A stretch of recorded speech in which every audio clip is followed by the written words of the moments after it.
Paradoks waktu. Salah satu yang terkenal dari paradoks waktu adalah The Grandfather's Paradox. Paradoks ini berbunyi, jika kamu pergi ke masa lalu kemudian membunuh kakekmu, maka ayah kamu tidak akan lahir. Jika ayahmu tidak lahir, maka kamu tidak lahir. Jika kamu tidak lahir, maka tidak ada yang membuat mesin waktu. Dan tidak ada yang ke masa lalu untuk membunuh kakekmu. Dan kakekmu tidak jadi mati. Jika kakekmu tidak mati, maka ayah kamu akan lahir. Kamu juga akan lahir, kemudian bikin mesin waktu, dan kemudian pergi ke masa lalu dan membunuh kakekmu. Itu menyebabkan ayahmu tidak lahir, kamu tidak lahir, kamu tidak membuat mesin waktu, dan kakekmu tetap hidup. Dan seterusnya. Dan akan membuat kamu pusing sendiri. Untuk lebih pusingnya, tonton video ini lebih lama lagi. Mari kita bahas.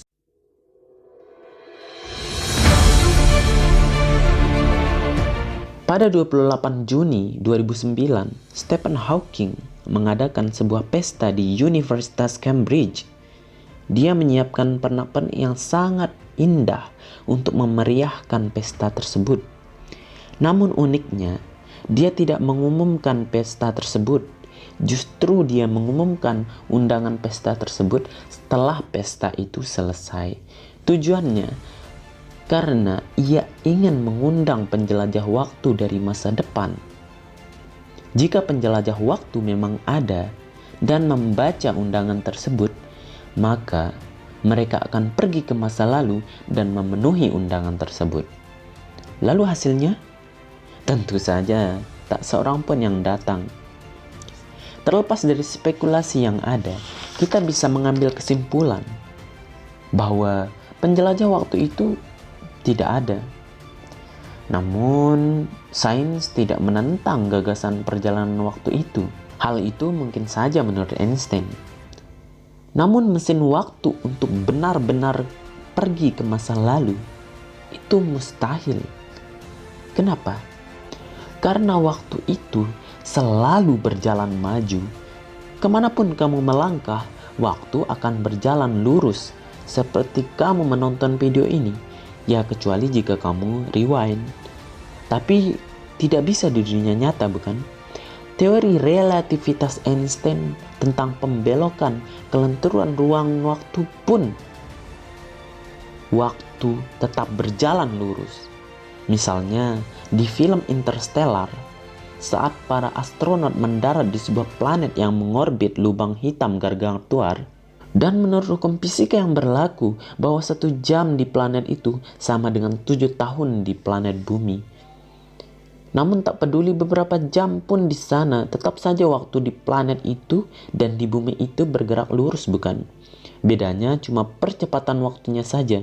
Misalnya, kalau kamu menonton video ini dan kamu percepat 2 kali lipat, tetap saja waktu kamu dan waktu video ini bergerak lurus, bukan? Bedanya cuma percepatan waktu saja. Tetapi kita tidak usah membahas dari segi fiksinya. Seorang astronot jatuh ke lubang hitam itu lalu menemukan dirinya di balik perpustakaan lalu membuat kode yang gak jelas. Jadi perjalanan menuju ke masa lalu itu sangat mustahil. Untuk itulah Grandfather's Paradox ini sebenarnya tidak ada. Kedua, kita mengenal konsep multiverse atau alam semesta yang bercabang. Singkatnya begini, sebenarnya diri kita ataupun materi yang ada di alam semesta ini itu tidak tunggal, namun banyak. Ada diri kita yang lain di sebuah alam semesta lain. Namun, satu hal yang pasti bahwa konsep multiverse sama tai kucingnya dengan konsep waktu tadi. Karena ini lebih hayal lagi. Misalnya, sebenarnya di masa depan orang-orang sudah pergi menjelajahi waktu. Tetapi bukan mengarah ke masa lalu dunia ini, namun mereka menciptakan realitas yang bercabang. Mereka sudah berniat dan telah mengunjungi kita, tetapi bukan kita ini, namun diri kita yang lain. Sehingga Multiverse ini dapat menjawab the grandfather paradox.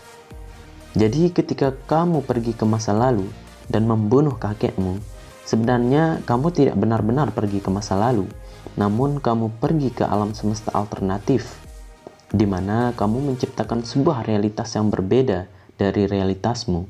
Ini adalah cabang dari realitasmu. Kamu pergi ke masa lalu, oke. Kamu bunuh kakekmu, oke. Bapakmu nggak lahir, oke, dan seterusnya. Namun itu bukanlah masa lalumu, tetapi realitas yang bercabang yang telah kamu buat.